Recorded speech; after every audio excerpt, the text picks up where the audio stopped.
the left celebrates the death of their enemies, and you can see this in individual examples like Charlie Kirk or like the United Healthcare CEO. The ADL counts white supremacists killing their wives as right-wing political violence, which is obviously not the case. The metric for measuring the severity of political violence is not just how many dollars in property damage was it. You have to zoom out and say, what was the actual threat posed to the country? And what we saw with January 6th was a deliberate attempt to change the results of the election.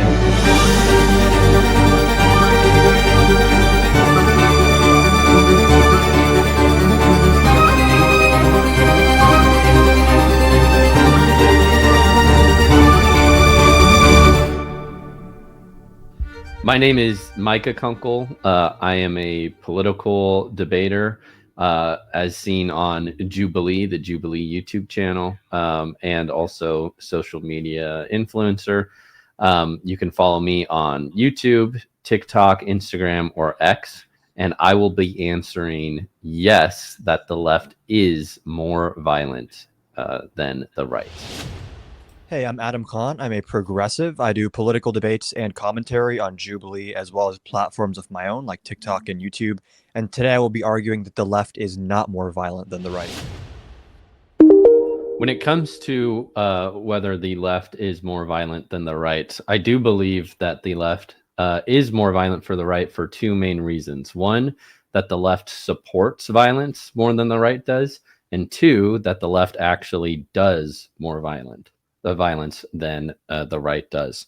But before I get into expanding onto those reasons, I want to clarify two things. One, I'm sure me and Adam can both agree that political violence is not justified. And so that's not the debate today. I think we can also agree that neither of us are saying the majority of Democrats or the majority of Republicans do political violence or are violent in nature. We're just asking simply which side does more violence. So to get into it, reason number one, the left supports more violence. This is just true if you look at the data. You look at a YouGov poll, basically people that identify as very liberal are 8 times more likely to support celebrating the death of a public figure that they disagree with than people that are very conservative. If you look at, so essentially the left celebrates the death of their enemies, and you can see this in individual examples like Charlie Kirk or like the United Healthcare CEO. But also the left justifies violence as well. If you look at a Rutgers University study, 56% of people who were left of center said if someone murdered Donald Trump, that they would be somewhat justified. And 14% actually said they would be completely justified. And then about a third of them believe that it was somewhat acceptable to destroy Tesla dealerships. So we see that the left supports violence, but we also see that the left actually does more violence. I think if you look at something like the BLM protest in 2020, you had, as a result of this, hundreds of small businesses destroyed, $1 to $2 billion in damages, and about 2,000 officers that were assaulted. You can also see that The Guardian reports that police are actually 3 times more likely to use force against a left-wing protester than a right-wing protester. Why is this? It's because they're committing more violence and they're committing more crimes. And so I'll hand it off to Adam.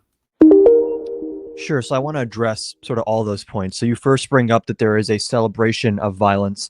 I think that when we're talking about the left versus the right, polls can only get you so far. You also have to look at, what is the scale of the celebration and who is doing the celebrating. So if you look at the current leader of the American right in Donald Trump, this is someone who was joking about and making a mockery of the attack on Paul Pelosi. You have people like Charlie Kirk, who, I'm not supportive of what happened to him, but he's also participated in this, where before he has even made jokes about bailing out that guy who attacked Paul Pelosi and interviewing him. He said that Joe Biden is deserving of the death penalty.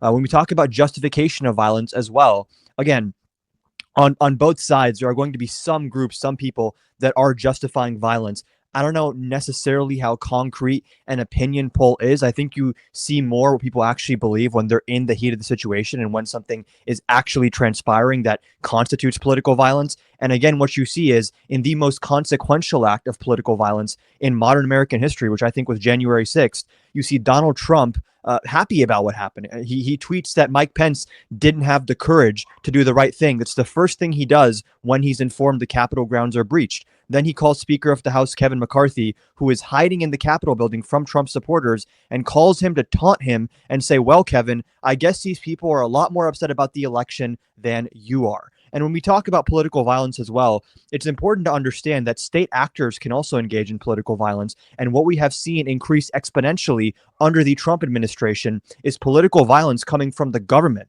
where U.S. citizens and peaceful protesters are being attacked by DHS agents and ICE agents. So I think that here what we have on the right is a lot more concrete examples. And looking at studies as well, obviously I would condemn the Tesla fire bombings, as I already said, the attack on Charlie Kirk. But it's also important to bear in mind here, you have church shootings and synagogue shootings and Walmart shootings from far right white supremacists in 2018 and 2019, I believe 2017 as well. And you have the CSIS studies. You have multiple studies that show that, yes, actually, in 2025 specifically, it does seem that left wing violence is outpacing right wing violence. But if you look at the past 30 years, it's actually the other way around, where the right, specifically white nationalists and these sort of like race realist people, they are engaging in racialized political violence to a much greater degree than anyone on the left is doing. So I think here what I'm trying to sort of to bring it back all together before I pass it to Micah is, number one, you have an institutional backing and a backing from the top political leaders on the right for a lot of political violence, or at least playing coy with it. And then secondly, what you have is instances where the political violence that is happening is more plentiful and more consequential, and what sort of outcomes it can lead to taking place in this country, which again, I think January 6th was an attempted coup. And I don't see any act of violence from the left that even comes close to that in terms of severity. And I'll pass it back to Micah. Just a few things Adam says here. He basically undermines the polls. There's no real actual response here to the actual polls, but he said we can look at the leaders like Donald Trump and different people like that. I do want to say, one, Republicans are very critical of Donald Trump when it comes to some of these statements. But two, you also have Democratic leaders on the other side saying similar things. Someone like Jay Jones recently, who's running for AG of Virginia. Text messages has been leaked. Very, very violent, calling for the killing of political opponents. And so I think we can do that on both sides. That's why I think looking at polls and studies are a little bit more helpful, because they take all these different anecdotal accounts into account. If you look at January 6th, totally agree. January 6th was a terrible thing. And so I'm not going to try to defend the actions there, but the comparison between January 6th and BLM riots are just vast, right? The January 6th was a few hours. You could maybe say it was a day, whereas BLM riots were a whole year, right? There were 0 murders on January 6th. There were 0 small businesses destroyed. There's 1 federal building damage. In the BLM riots, 200 plus federal buildings were actually destroyed. And so they're just not really even comparable as far as the actual violence that happens. And yeah, some Republicans have justified January 6th. I don't agree with them. But again, we can also point to Democratic leaders that have justified the BLM riots multiple times over and over again, saying they are justified because, you know, they are oppressed or whatnot. Additionally, Adam brought up the CSI study, which important to note, actually, the current CSI study, they even acknowledged that left-wing terrorist attacks outnumber right-wing terrorist attacks this year. And so if we're looking at the most current data, that would actually support my side. But if you look at how they categorize it, there is several flaws. Like, one, they don't like sabotage or terrorism. So like the Tesla or burning police stations or businesses, those don't count within it. School shootings, there's really weird ways that they acknowledge that. So the methodology is completely off in these studies. and they don't accurately account for political violence in the United States.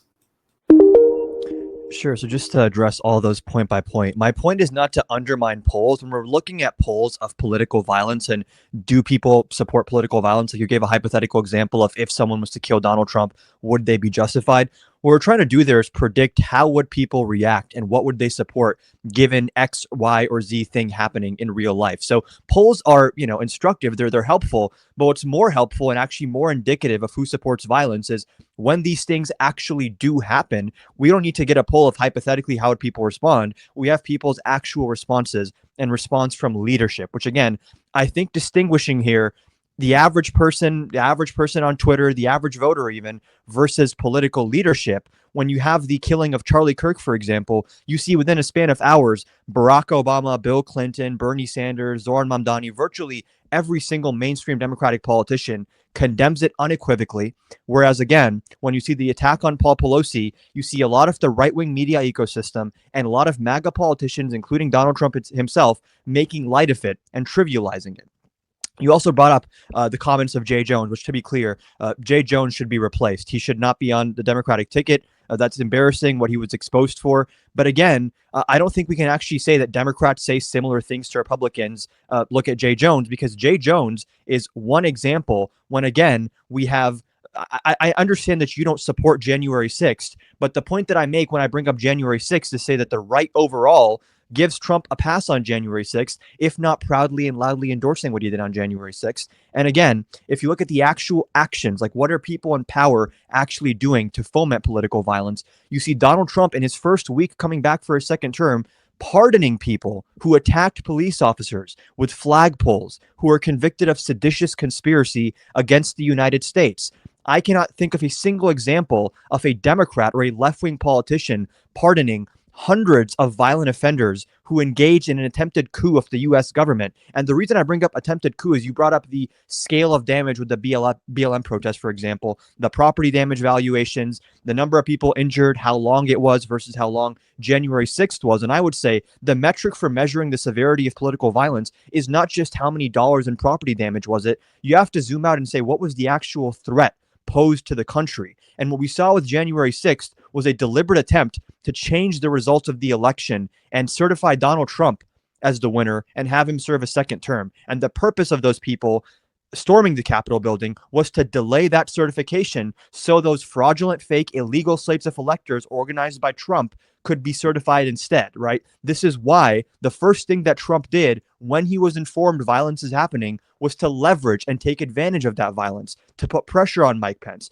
to put pressure on Kevin McCarthy. So we see someone who not only foments political violence in Donald Trump, but when it's expedient for him, he tries to use it to his own advantage. And the CSIS study, yes, every study is going to have methodological issues that I might take issue with, you might take issue with. You can bring up the Tesla bombings, but when you look at the past 30 years from the CSIS study, we're not talking about a differential of 10 or 12 instances that would have made the difference between who has been committing more violence. It is the right across virtually every study that I've seen on this that all use different methodology. It is the right, specifically far right white supremacists that are engaging in violence in this country. And again, I admitted earlier that in 2025, it is true that that same CSIS study does show that left-wing violence is outpacing right-wing violence. But again, looking at modern American history, the past 3 decades, it seems disingenuous to zoom in on 2025 and say, for the first time in a very long time, it's the other way around. When the past 30 years, when you see white supremacist terror attacks in this country, and even currently in 2025, again, when you see ICE agents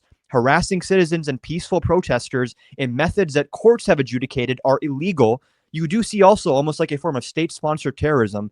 And you don't see this kind of institutional backing and this kind of existential scale when you're talking about political violence on the left, the same way you do on the right.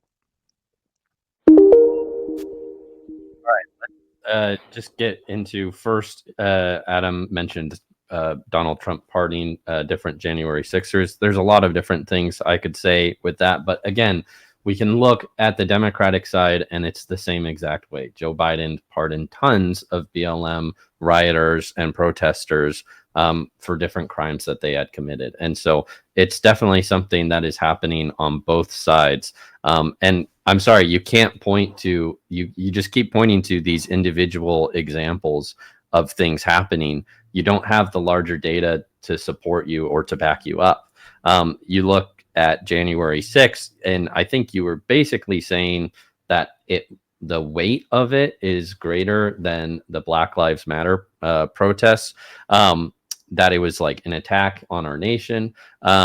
And so, no, it wasn't an attack on our nation. It was people that were very upset with the result. I totally agree with that. But to say that it's this massive attack and that we barely survived, it's kind of ridiculous. The process wore out. Donald Trump left office. There was nothing after January 6th. Again, it was terrible. It was awful. But that also, again, comparing it to the BLM riots, you have 200 plus federal buildings destroyed. 200 plus. So if there's something that's more an attack on our actual government, yeah, I would say it's the protests that led to 200 federal buildings being destroyed. And then Trump also said to be peaceful during January 6th. Again, I don't agree with the timeline of everything that happened, but that Trump did end up actually saying that and calling for peaceful protests. You talked about, again, the CSI study. You appealed to that. Again, they don't account for economic sabotage or terrorism. They don't account for violence at demonstrations. They don't account for riots. They don't account for robberies. They don't account for death threats. This is the methodology that you're basing your whole conclusion of the past 30 years on. And again, I do think it is important to say, yeah, even with their very flawed methodology, they are still now coming to the conclusion that there are more left-wing terrorist attacks than right-wing. Sure. So when you talk about this happens on both sides, Biden actually pardoned rioters and protesters. I'm not aware of Biden pardoning people that were convicted of like abusing police officers and engaging in violent crime. Maybe you can give me an example. I'm genuinely asking, like not being sarcastic, of him doing that. I would obviously condemn that. But to the best of my understanding, in fact, on the debate stage in 2020 next to Donald Trump, Biden emphatically and specifically said that he condemns any instances of violence at the BLM protests. He encouraged the entire Democratic Party, encouraged people time and time and time again to peacefully protest and not engage in violence. And in fact, in all of these instances, what we see happening is there is a collective guilt being assigned to BLM protesters when you had bad faith actors, agitators showing up, either agitators who were purposefully coming to cause political strife, or people that just wanted to already rob and loot, and they were using this big crowd as kind of like cover to do so, which I don't know that I would blame the left for that so much as opportunists taking advantage of legitimate peaceful protest. In terms, the same could also be said about January 6th and people being opportunists and taking that, especially since beforehand Trump had said to be peaceful and had told people to be peaceful. the same thing cannot be said about January 6th because Trump said once in a very long speech, be peaceful and patriotic. In that same speech, he said, you have to fight like hell or you're not going to have a country anymore. And again, actions speak louder than words. The very first thing that Trump did when his staff informed him the Capitol grounds had been breached was to tweet that Mike Pence didn't have the courage and to call Kevin McCarthy to threaten him and basically try to cudgel him using this violence into doing what he wanted him to do, right? So you have a president in Joe Biden who actively condemned BLM violence, even though I don't think it was BLM's fault, versus someone in Trump who was happy about this and leveraged this. And again, you're saying I'm bringing up specific examples and not data. All the studies, not just CSIS, show that the right for modern American history has condoned and participated more in political violence. Now, you can say there's methodological errors, but that doesn't explain 30 straight years of this happening across multiple different studies. That's not sufficient to explain that type of disparity.